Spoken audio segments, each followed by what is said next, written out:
Finally, I made another discussion video, and this time it's not about Mother, Pokemon, or Sonic. This time, it's about the Xbox brand. Before I start, I just want to let you all know that I like Microsoft and Xbox. I do prefer Nintendo's and Sony's consoles over theirs, however, but just know this before claiming I'm a hater, because I'm far from one. Anyways, ever since Microsoft announced the Xbox One X, I've been noticing how it seems like they're drifting away from the console industry. There are multiple reasons to why I think this, so let's not waste any more time and start.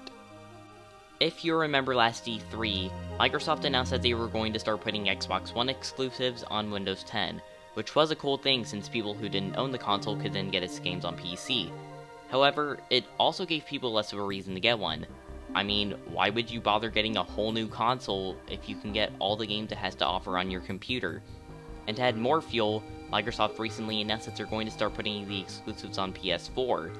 That's when I really started to question what Microsoft was planning.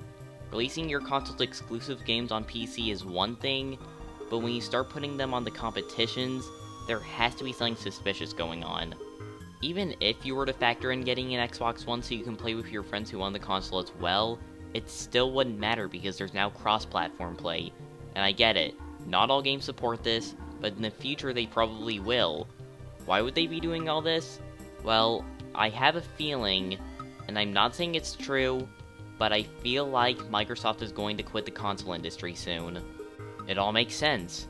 Why every Xbox One exclusive would be available on PC and soon PS4, not to mention cross-platform play again. If anything, a computer with Windows 10 can function like an Xbox One. There's an Xbox app you can use, and I think you can even play games bought on the console on your PC. If you want to take it a step further, use an Xbox One controller on your PC.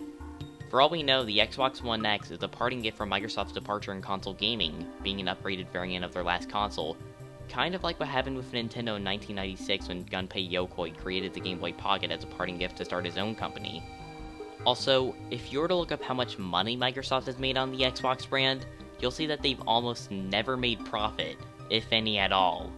With the original Xbox, they made this stupid deal with Nvidia, which basically meant that they couldn't lower the price of the Xbox without losing even more money, not to mention the PS2 outsold it completely. With the Xbox 360, they did make a lot more, but the Red Ring of Death problem that struck the console for the first few years cost them over $1 billion. The Xbox One received a ton of flack at launch since there was the DRM and being forced to use a Kinect, but luckily it sold better over the years. The fact that they even continued making consoles after the original Xbox is kind of surprising, honestly. But for all I know, Microsoft is going to continue making consoles for the rest of time, and I just received these mixed signals wrong. To be honest, I don't want Microsoft to quit making consoles, and I know this may sound weird, but I feel like Microsoft, Sony, and Nintendo bounce out the console competition. So in the end, my theory is probably false and had tons of holes in it. Oh well, still makes more sense than those theories that people made how Nintendo's last console was going to be the Switch. But until next time, this is Blue Ninten, creating more stupid discussions and Let's Plays.